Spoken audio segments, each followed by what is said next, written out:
Good evening, believers. Welcome, welcome everybody out there who are joining us tonight for this history-making moment.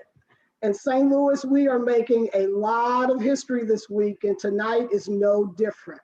Tonight, we have a really, really important guest with us. She is the true genius, Dr. Gholdy Muhammad, who is the author of Cultivating Genius.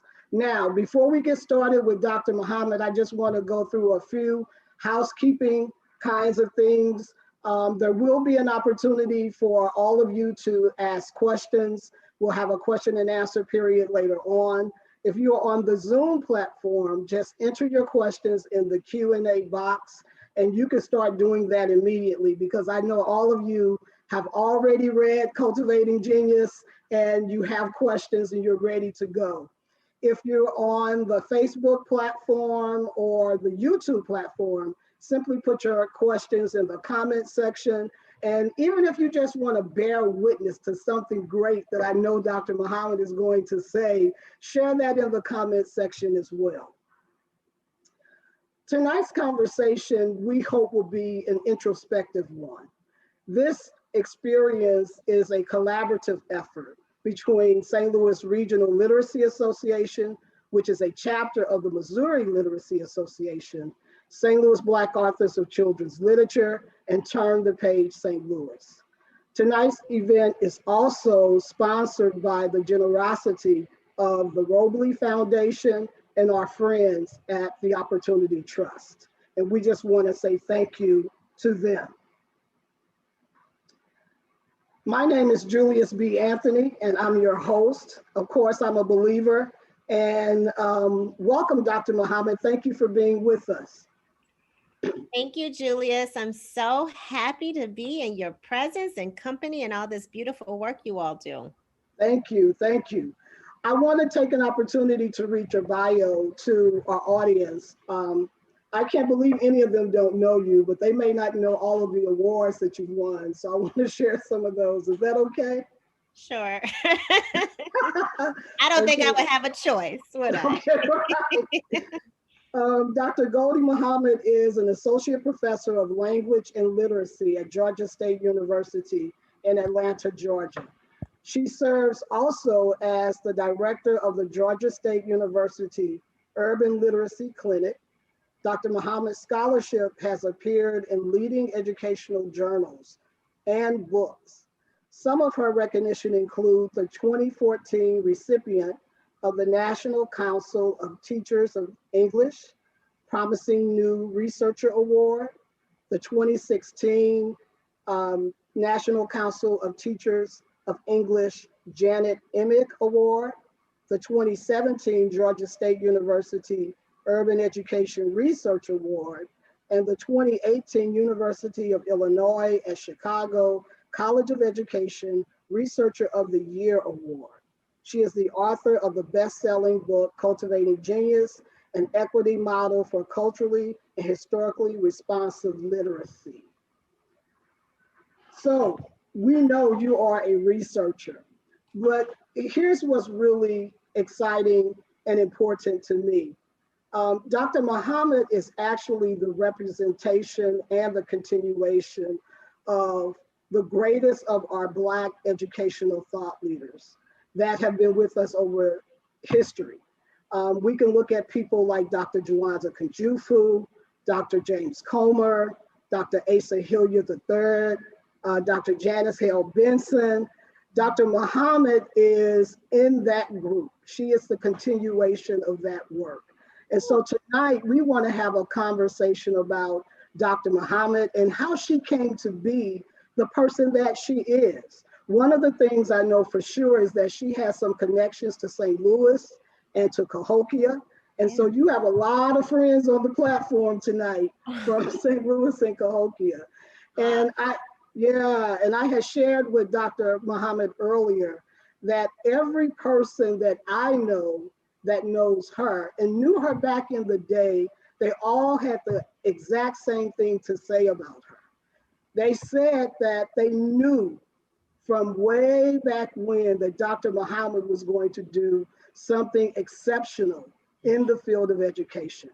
And I see that as a person that has this special light. It's a divine light. And so I'm interested in knowing, where does that come from? And so, Dr. Muhammad, why don't we start here? I'm an early childhood person, elementary expert. And, we believe that who we are today is a reflection of some of our earlier experiences. So, can you just start the conversation by telling us, where are you from? What community do you come from? What people shaped you as an early person? Yeah, I mean, I definitely agree. Thank you for the beautiful introduction. And I'm so happy to feel like I'm back home a bit in terms of my connection in the St. Louis area. I'm from Gary, Indiana. That's my people, that's my roots. And I grew up there and then later moved out to the suburbs surrounding Chicago. So I had some mixed experiences. I was at a school growing up in elementary where I saw many teachers that looked like me. And then going to the suburbs, around Chicago, I did not have one teacher of color. And, I'm able to speak to the impact that that has had on my life. And, I had many teachers in Gary, Indiana, starting with my mother and my sister. And I remember having a good number of Black women teachers in Gary throughout my elementary experience that just taught me and modeled for me and shaped who I was and helped me to understand myself and my Black girlhood and my identity, while also helping me to learn those skills. And that really matters, to see yourself, because that's, no matter where we go, we look for ourselves, we look for aspects of ourselves and our identity. And so I was always looking for myself when I moved out of my home and my context into this new place. And it was hard. It was difficult to see myself in schools, in the curriculum, in the schools. But when I think of my roots, I'm going to think of, my schools in Gary and my community, my Muslim and Islamic community, because that helped to shape my thinking, my identity, and really helped to shape who I am as an educator today. All right. Now, you talked a lot about the people who really help you to understand who you are. When you think about the experiences that you had in the classroom as, let's say, a kindergarten to third grader, what about the literature, the books, the text? Did you connect with any literature that really helped you to understand who you were? Did you see images of yourself when you were a student at that age? Yeah, I mean, I remember reading the very watered down books that were steeped in whiteness in elementary, even in a Black city like Gary, Indiana, could still have curriculum that did not look like Black and brown children. And we know that that's a problem still today. I felt like it was always the teachers, they did something to go beyond the curriculum, because I was able to discern between the curriculum and what the teacher was doing extra, through the assignments. And I felt like it happened, but it was always extra, but it was not there in the foundation. And it lacked even more when I left Gary, Indiana, and went to places like Aurora, Bolingbrook, and Naperville, Illinois, where I really didn't see myself in the texts and in the books. And, we had to take something, British literature and not African American literature in high school. And so everything, I made connections sometimes, but sometimes I didn't. And so I had to be honest, I had to pick up the pieces that where the schools failed me. Yeah. And so it was college, when I went to Southern Illinois University in Edwardsville, where I had to pick up literature that I connected to literature that had my history, my liberation, my identities there. I either had to do it through myself or when I had a professor. And I had to sort of like fill those missing gaps of understanding my Blackness, Mhm. my Black girlhood and womanhood, and all of who I am, because schools just did not provide opportunities, and they certainly had the room and the space to do more and to do better. Mhm. What about your peers? When you were attending school in Gary, Indiana, I'm assuming that most of the children that you went to school with were Black as well. Do you think they had the same experience that you had? And Yeah, and we had each other too, and that made a yeah, difference. But yeah, and we still keep in touch, my friends from yeah. kindergarten onward.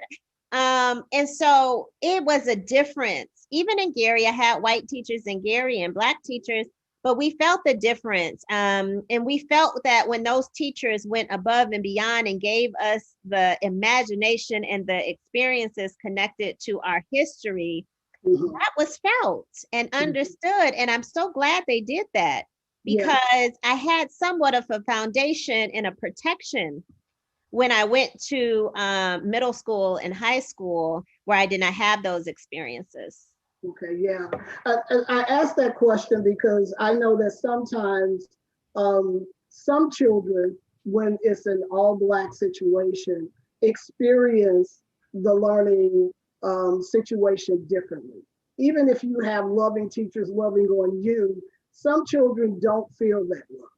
And even if you come from a home where there's a lot of love given to you that help you to really shape a positive and confident image, some Black children don't have that. And so I was wondering, were those children in your classroom as well? Yeah, and I would say they did. And we all know when it is affirmed and cultivated in our community, it Yeah, helps even more. So yeah, I would say yes, when I connect with them, we all had that. We all shared that. that's And wonderful. yeah, and we all affirmed that for each other as well. And we were taught to affirm each other. Talk about the process for learning how to read then.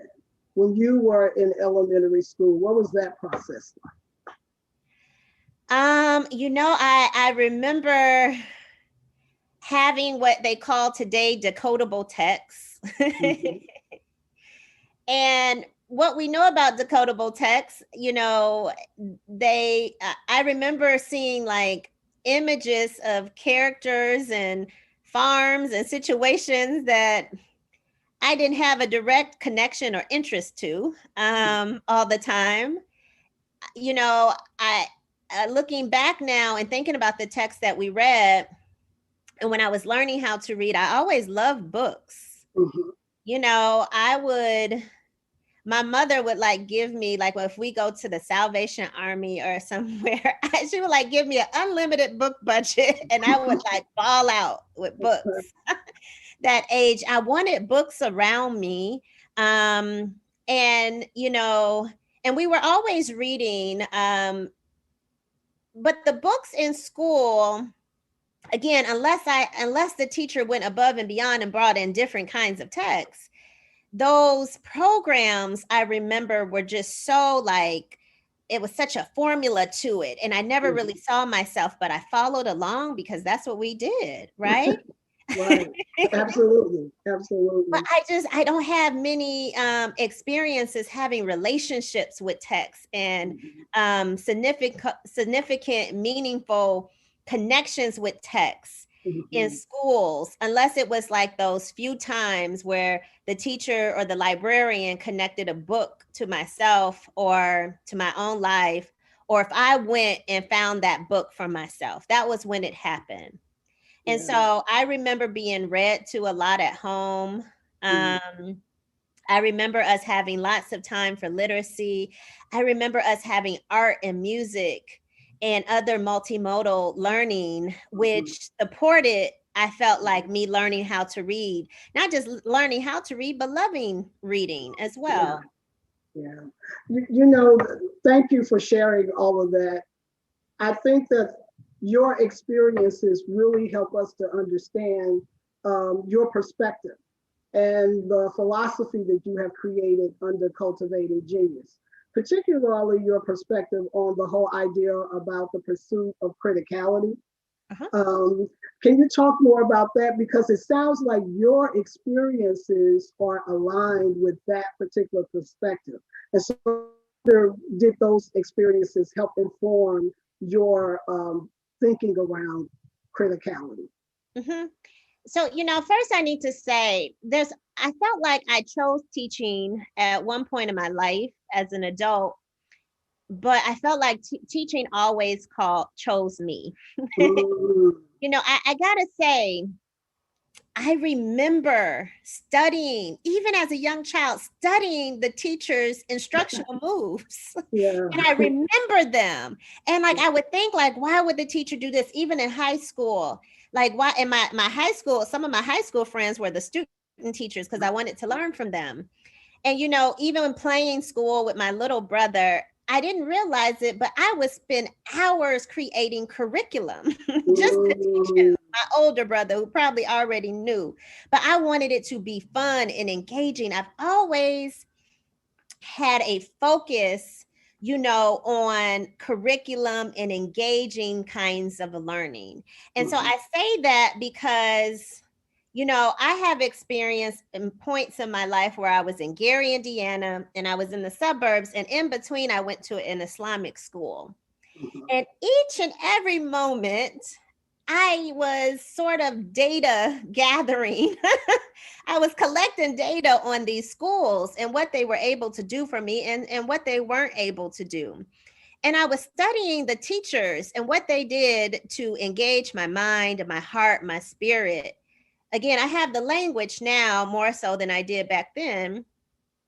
And I was able to now like articulate the problems in the pedagogy, mhm, the energy of the teachers and things like that. So I'm saying all that to say there was something very special inside of me that knew I was supposed to be a teacher. mhm, And I take all those experiences, and of course, with my knowledge from books and research and studying, and then when I was an administrator with curriculum and instruction in Cahokia, I saw all the problems that a lot of children like me face, and how we can start doing things differently.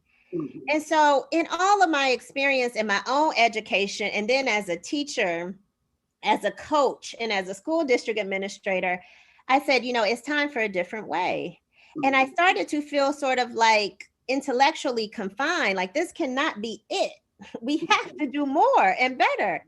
mhm, And so by the time I got into graduate school in Chicago and I started studying the history that schools never taught me, I mhm, started really studying my people and blackness and black folks and black excellence and black genius and black joy. And I said, they did all this in 1837 and we cannot do this now.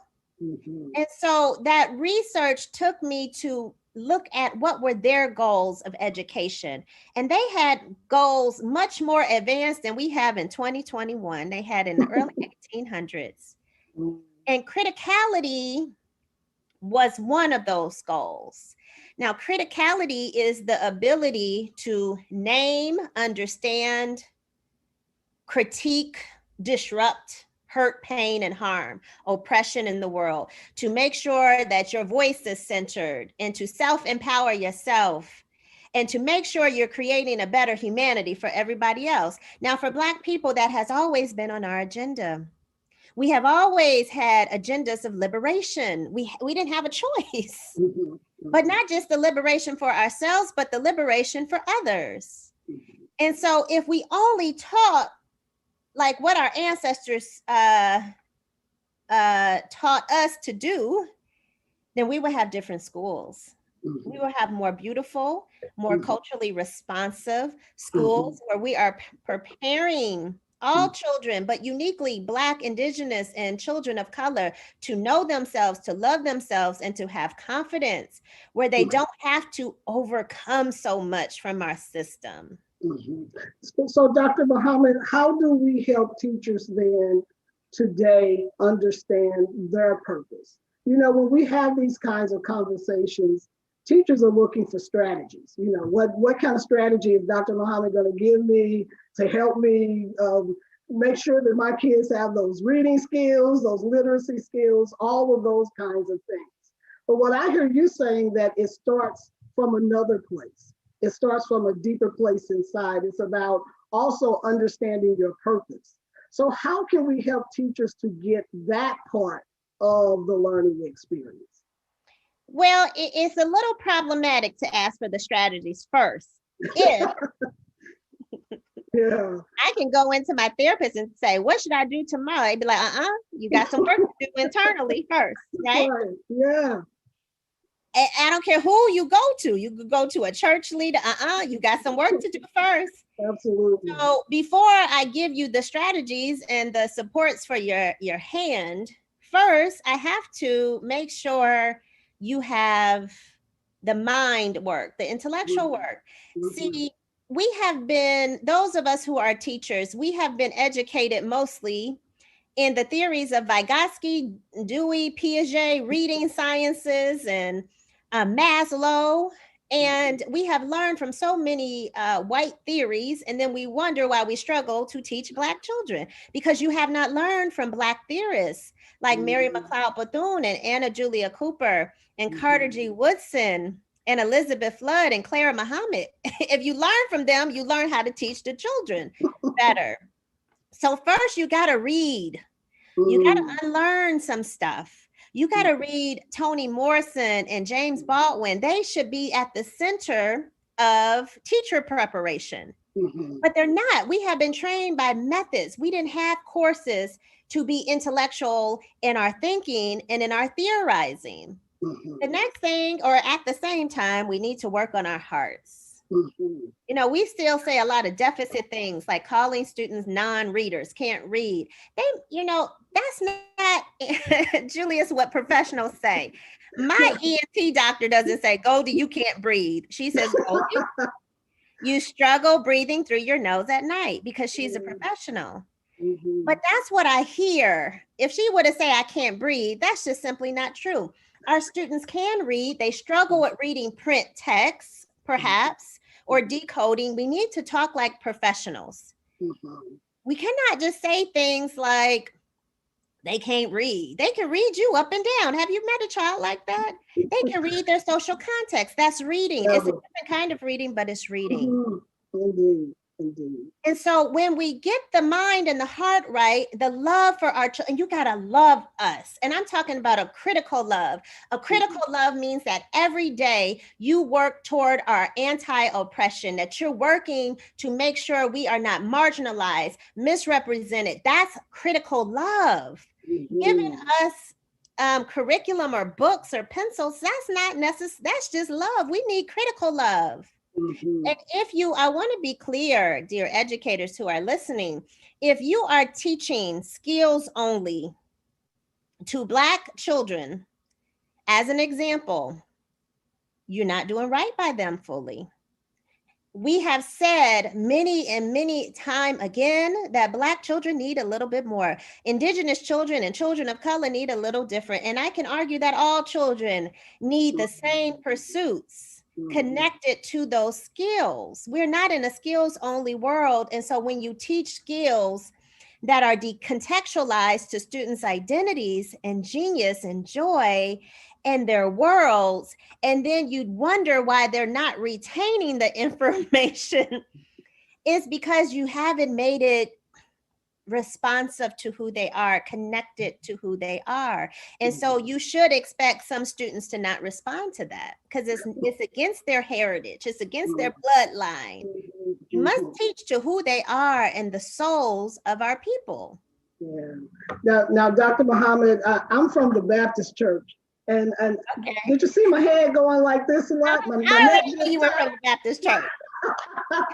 I almost said amen, but I was like, hold on, Julius, don't go there. No, that's okay, because you need to show up as your full self and not check amen, any of your identities. That's the problem, amen, right? amen, Be your full amen, self. amen. Teach me, and get me right. You say amen, and I say I mean. Yeah, there It's you go. all love. It's all love and it's all faith, right? Yeah. So Dr. Muhammad, can a teacher do that in a system that says that she should be doing something else? So can she show up as this loving person? Can she show up as this person who can get head and heart right when a principal is telling her, I need you to do something different, or a district is saying, do something different? Can a teacher exist differently? Absolutely. And they better exist differently. You got to Yeah, ask yourself, who are you accountable to? Are you yeah, accountable to the children and their families, or to your principal? yeah, Foremost, okay? yeah.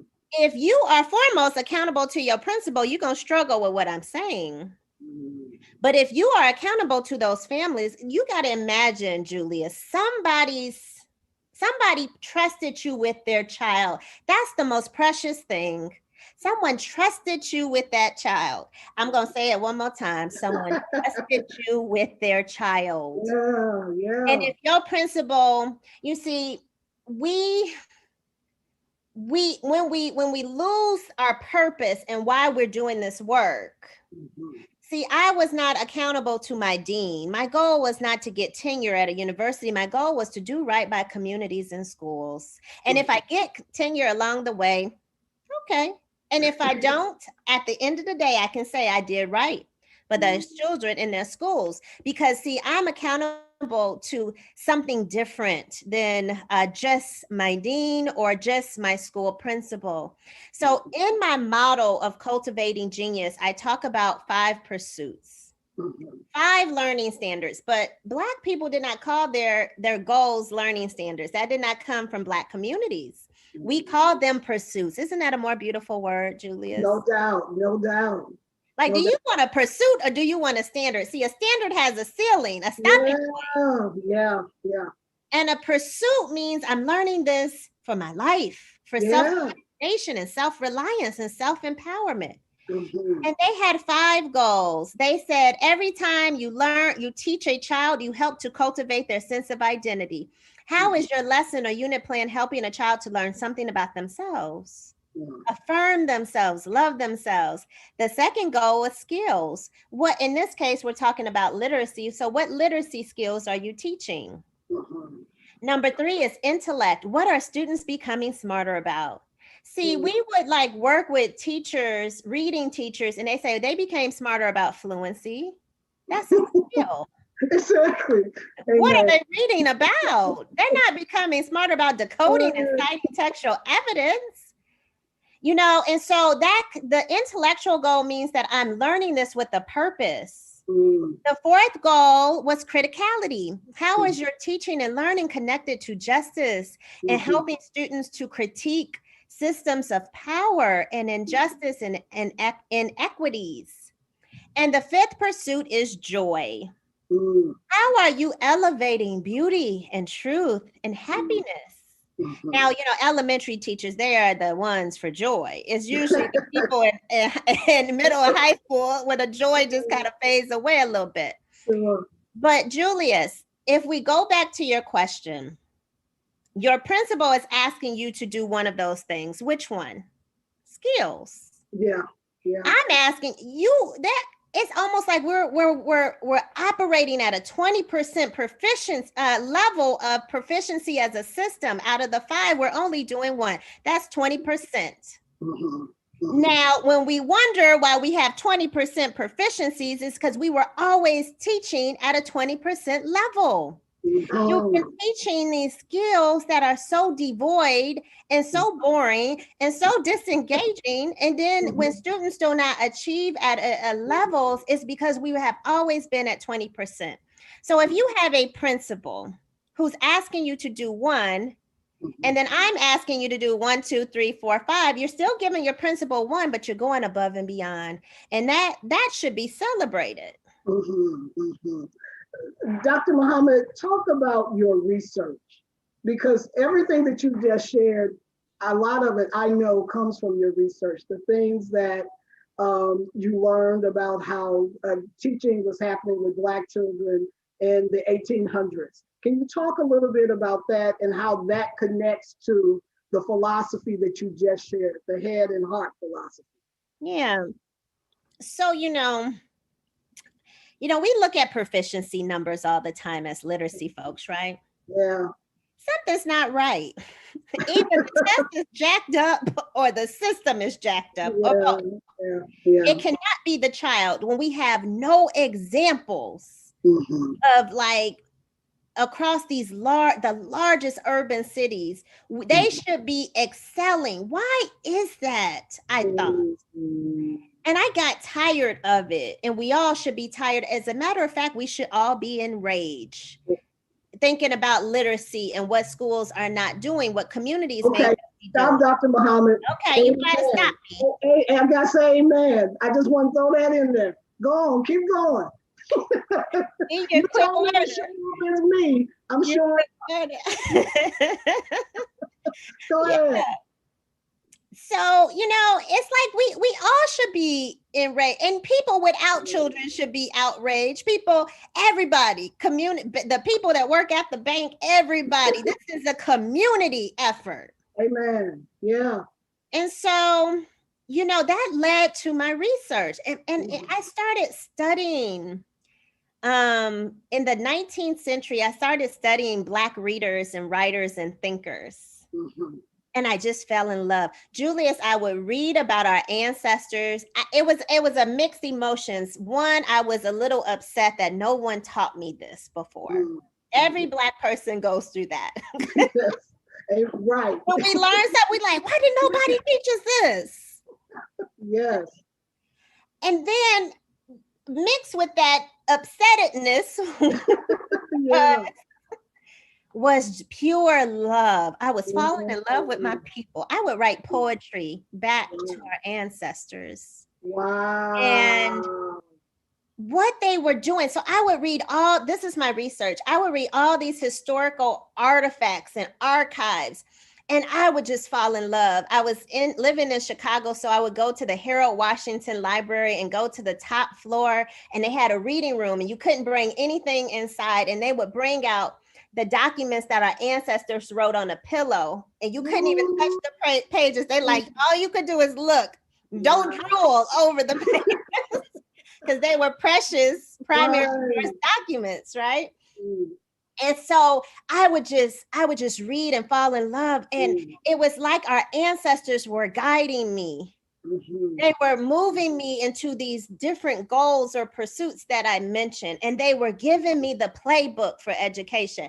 I just felt like, Gholdy, there's something special in you. And there's some previous teachers I think I worked with in Cahokia. Let me tell you, Professional at all. Go ahead. Go ahead. You just got me upset. Go ahead. But joyful upset is not. Joyful upset. It's a good thing. Listen, I would like my first year teaching, I would like go to a workshop and thought I knew everything. And I would like do my own PD based on that workshop and hand out flyers to other teachers, like come to my after school workshop, like it's a party, come to my workshop. And so I'm saying that to say this, I felt the specialness of being a teacher leader inside of me. And then I felt my ancestors guiding me like to the goals of the playbook, the guidebook for what we need in education today. Yeah. And so that's how my research came to those pursuits of saying that we need new learning standards, number one, and we need better curriculum, number two. We need better assessments. Why aren't we assessing joy? We talk all this mess about learning loss. What about joy loss? And then we talk about learning loss with no data. Yeah. And then, like we need to change, in addition to the standards, curriculum, and assessments, we need to change teacher evaluation and teacher education.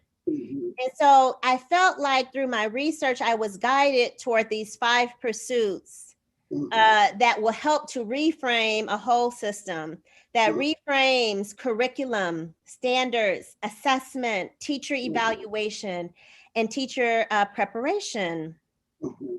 And that's my research is really, and teachers have taken to it. Yeah. They Yeah. love it because Yeah. so many people talk about theory. Yeah. And they don't talk enough about the practicality of it. Or so many people talk about the reading science, but folks don't know how to blend criticality with reading sciences and the emergent literacies. Yeah. Yeah. So how do you plan on scaling this thing up? Now, here's the thing. You are the voice. And there are others, but you are the voice, the genius voice on the education stage right now. We're talking about literacy and Black children. Your name is one of the first names that come up. And all of the kinds of things that you just shared with us are the things that we know that we should be doing. Maybe everybody don't know it. I know it. Those are the things that we should be thinking about. This head and heart practice, this understanding that it really doesn't matter what the system is, get in that classroom and do what you know is right. By children, let love be your compass as you do that. But we have to, if we're going to change system, we got to have a plan for that. The great thing is that you are part of a teacher education program. And so you're training teachers in the way that we want education to be realized. But that's just one place, Dr. Muhammad.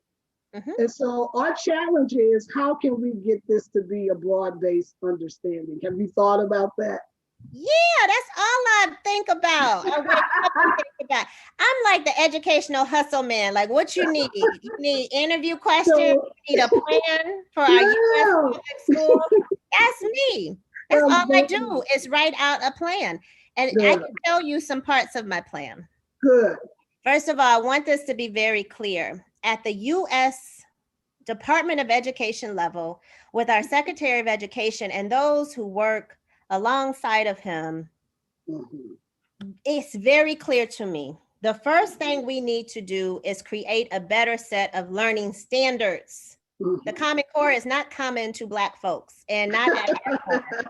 You know, if it doesn't have identity, it's not common to us because we need goals of culturally responsive and historically responsive. We need goals of equity. And so we have so much genius in this country that we can create a new revised set of Common Core standards overnight if we desired to, if we're willing to give up the ways that folks are profiting off of Black and brown failure. Okay, let's go to my second point plan, curriculum. The U.S. Department of Education has enough funds and resources to create a free curriculum for all of its U.S. public schools. It can be a free curriculum to help teachers and students get free. You know what I'm saying? Liberate their minds. Yes. Free and free. The third thing they have to do is change how our assessment system. Assessments are too heavy and pressure for even the thought of a state test makes teachers like cringe a little bit because of the heaviness of it. And then at the same time, those tests are incomplete and flawed. And they do not truly measure the full genius that we need to function well as an adult. You can have a student who scores very highly on those assessments who does not love Black people and who might hurt them as they grow to be adults. It's time for us to change our assessments. The U.S. Department of Education can do that. And start to create frameworks and guidelines for different states. Okay? And, you know, I think we can also have a new teacher evaluation system. I study curriculum for a living. I rewrote the Common Core standards myself. So I know how to be better. Is that published yet? Are you publishing that? I'm going to wait to see. I'm waiting for a call. Secretary of Education. Amen. Amen. We all But gonna be yeah, looking at that. of course I share. I share everything. Seriously, Okay. I share everything Okay. because I mean it's in my mind. Anytime I complain about something, I rewrite something or try to create Okay. something. And so Yeah. I share that with my fellow educators because sometimes we need to see that there is a possibility of a new way. Yeah. We do not have Yeah. to keep doing what we did in 1638. Yeah. Yeah. Because Yeah. we Yeah. are still doing what we did and see. I mean, we made some progress, no doubt, but you Mhm. know, it's amazing when I connect the past that was problematic. We still do Mhm. those things. Yeah. Yeah. We do. We do. We do. Dr. Muhammad, the folks are telling me I'm taking too long. I gotta Okay. get to the Q&A. Yeah, because we can talk all day and night. I know, and I still have a million questions. But let me get to the audience. This question is from Kathy McCain. Do you Okay. have suggestions for getting a child to relate to her Blackness when she is hesitant? She is adopted by white parents. Mhm. Um, through literature, through books, through text. Text is going to be the text, not just books, but video, image. You must show her the genius and the joy of her Black girlhood, and she must know Black women and girls and know who she is, and have sisters. You know, I got to tell you, every time I'm down, I'm struggling with something, it's the Black women and girls that keep me. And that girl needs Black women and girls in her life. And you Amen. have to teach her who she is. Mhm. And even if you're not an expert, you're adopting a Black girl that comes with some great responsibility. You do Mhm. not start her stories or her history off with slavery or with struggle or pain. You started with genius and joy. That's really the Mhm. nature of my book. Mhm. And you educate her in who she is. And if you Mhm. don't know, then that means you got to do a complete study of Black girlhood and Black womanhood. I have published so many articles on it. That would be a great starting place. If not me, somebody else. All right, amen. So, Dr. Muhammad, let's step out there, and I have other questions, but I got to ask this one. You brought, you brought up the whole idea about using text and not starting with slavery and text around slavery. Well, how do we convince these major publishing companies, and I won't call any names, how do we convince them to give us more literature, more books that's outside of that context? How can we get, This is too easy. come on, we still need it. Give it to us. You stop giving them money. Uh, okay. It's that Amen. simple. And you demand it and Yeah, say, we will not continue to fund you and to yeah. support you until you give us this. You stop, you be funding them, you're feeding them, and then you're saying, Mhm. but I need this. That's an Got it. easy one. Give me a hard question. Okay, let's see. Let's see if this one is a hard one. This comes from Danielle, Switzerland. How do you communicate these learning principles to non-teachers who have direct contact with children? For instance, foster parents and other caregivers of children who are in the system and not living with their birth parents. You know, I do a lot of workshops with community members of these populations. Mhm. I teach them the model. So I do what teachers do. I teach them. I make it impossible for them to fail and to not understand the model. I teach Mhm. them the 5 pursuits and what it can look like through read alouds and short text, where you don't have to be an experienced or professionally trained teacher to do it. And so, if you want to see some examples, I post them on social media sometimes, but I'm happy to share. I teach them how to teach the 5 pursuits through song, through Mhm. videos, through read Cool. alouds, like the Cool. Sankofa read alouds. I Mhm. teach them through short stories, through like shorter and engaging forms of text. All literacy. All Literacy all the time. It's in my blood. yeah. Literacy is in my blood. Yeah, it is. Yeah, it is. Matter of fact, you called out into it. You already told us that. And I I have didn't a choice. look, and I was going to say that could preach, but I, I won't go there. Okay. This question is from Melissa Spratlin. Many of our state elected officials and education advocates talk a great deal about how important accountability is and how we need standardized testing, state level, to know how our students are doing.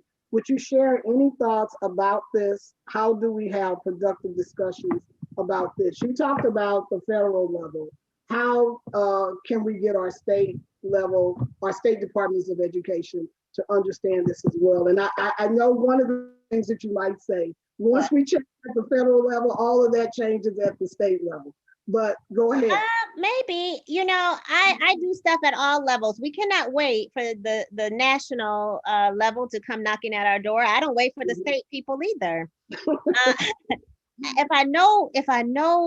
If I learn something, I do better. It's that simple. I don't wait to do right by children and their families. And so folks like me, we're not against accountability. Yeah.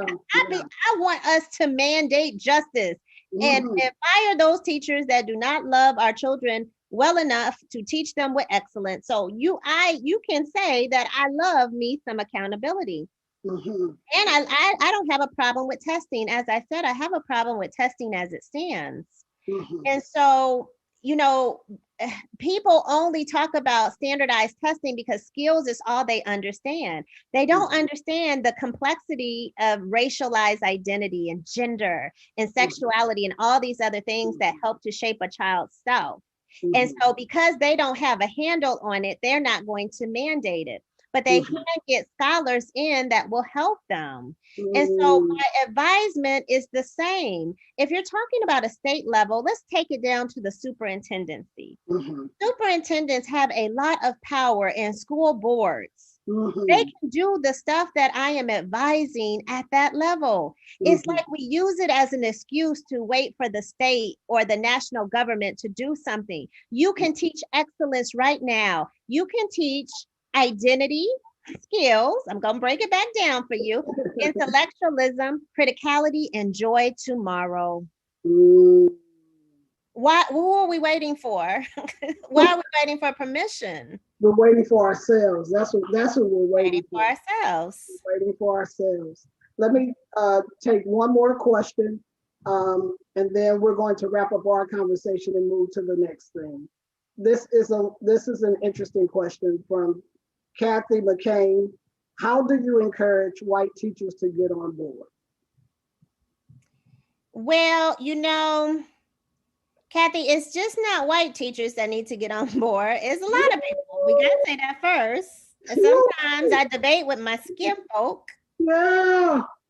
It's more people who have either been decolonized, who struggle with racism, are racist, or they think they have fear and ignorance. And, James Baldwin said, when fear and ignorance come together, it's dangerous. Let's just take white teachers since you asked about them. See, if you think that if I teach in this way, if I center Blackness, you're decentering my whiteness. That's not the truth. I mean, it could be the truth. I don't know. But they think that their child may not benefit. I'm not trying to generalize because this is not all white people. But I have been in spaces working with different parents where they think that if I teach something that is a Black model, it's going to decenter what my white child needs. And that's not the case. It's only going to lift them up. So when I'm working with anyone who is against this work, I ask them one simple question. Do you understand how racism works? And what have you read to center your understanding? What are you against? Are you against identity, skills, intellect, criticality, or joy? I mean, for me, I'm not here to sell this model. Just like my mother should not have to sell to me that I need water every day to keep doing this work. It sounds silly, right? Like I should just know that I need to drink water. You should just know that what this is something that's needed for the betterment of humanity. And we must be more human. So are you against humanizing practices? And what about our humanity are you against? Because we got folks, Julius, who do not want to teach about Breonna Taylor and George Floyd, but they'll teach, Anne Frank and other folks. Like, stop it. Stop with the oppression Olympics. And know that if all lives really matter, then you should have record of showing that in our curriculum, in our instruction. And to and I also finally say this, after I try to get to the root, because I'm a teacher educator, so I try to work with folks. I try to get to the root of ignorance and fear before I diagnose a reading list or whatever they need. Some people need therapy. If you really cannot love us, you cannot teach us. If you do not know us, you cannot teach us. So that's really what it is. Yeah. And I would say that goes across race. For sure. Yeah. Yeah, like I said, it is some people that they feel comfort with teaching skills. If you tell me I got to teach criticality, I don't know about criticality. I'm not even woke. See, talking about messing with their self-efficacy, and who wants that mess with? Indeed. Nobody wants that messed around with. Yeah, Dr. Muhammad, this has been rich. I mean, I'm transformed from this conversation. And I'm going to look more critically at my practices and some of the things that I say. And I'm one of those people who advocate for joy for Black children and for there being a different way in which Black children experience learning. But this has been a transformational conversation, experience. I'm sure that it was the same for our audience.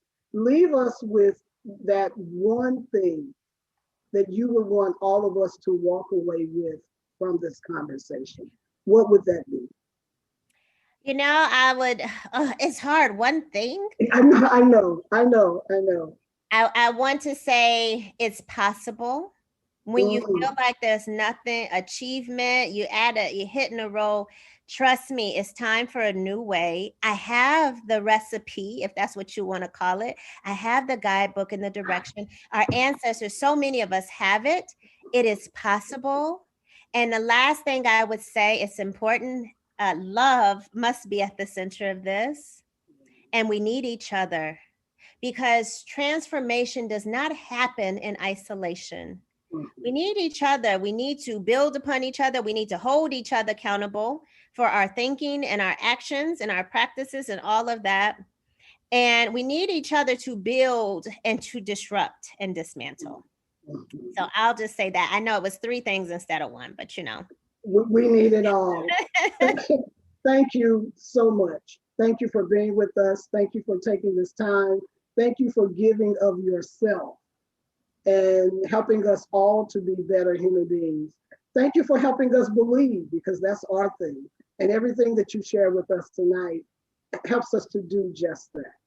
Oh, thank you, Julius, for your genius, your joy. You have so much joy. I want to just be around you some more. Well, let's make it happen. Let's just make it happen. Yeah. Shout out to St. Louis. Thank you. God bless you. You too. Phenomenal. Phenomenal, Dr. Muhammad. Thank you. We're going to, please stay on for just a few more minutes. We're going to show you how you can get a free copy of Cultivating Genius. So hang tight. I want you to mark your calendar. This is the first inaugural speaker from our 2021 speaker series, Racially Relevant Literacy in the Pre-K through 3rd grade classroom. So mark your calendar. We're going to be coming back to you in September 9th and September 23rd with Dr. Rochelle Washington. She's going to talk about the warmth of other suns, educating the children of the Great Migration. And Thursday, October 12th, Dr. Stephen G. Peters, president of the International Literacy Association, is going to talk about, do you know enough about me to teach me? Next. For those of you who registered for tonight's event, you are also, and attend, you are also going to get a free copy of Cultivating Genius. So thanks to our sponsors, the Rob Lee Foundation and Opportunity Trust. So I need you to look over to the right side of the slide. If you are a St. Louis public school teacher, you will pick up your copy of Cultivating Genius at the St. Louis Public Schools headquarters at 801 North 11th Street. Please contact Dr. Esther Paulsberger, the elementary ELA curriculum specialist, for more information. If you are a Believe teacher, and you know if you are not, a Believe teacher at a Believe Project school, the books are going to be delivered, dropped off at your school next week. So hang tight. For everyone else, this Saturday, April 10th, from 10 a.m. to noon, you can pick up your free copy. Julius and I are going to be hanging out at the Missouri History Museum in 5700 Lindell. And we're going to be at the entrance that looks out over Forest Park. I call it the back entrance. It's the new front entrance. You'll see us. If you have any, next slide, questions, and we really do have to thank everyone. If you have any questions, whoops, next slide. There we go. Please feel free to reach out to Julius or me, lisa.greening@turnthepagesTL.org. My cell is 314-540-7670, specifically about any logistics. Let's continue the conversation here in St. Louis. Dr. Muhammad, thank you so much for your time, expertise, and joy. Thank you. Thank you so much. I'd like to end tonight with an original poem. I think it kind of summarizes much of what Dr. Muhammad shared with us. This poem is entitled Decidedness. Someone said I couldn't do it. It would be too hard for me. I said, okay, you will see. I will climb the tallest tree. Someone said I couldn't do it. You are too small. I said, okay, I will show you all. I can scale the thickest wall. Someone said I couldn't do it. You are too weak. I said, okay, just watch me sail the widest sea. Someone said I couldn't do it. You aren't that strong. I said, okay, how many times you're going to sing that same old song? Never tell me what I can't do. I am the one who will see it through. Good night, everybody. Thank you for being with us. God bless you. Always, always believe. So beautiful. Thank you. Thank you.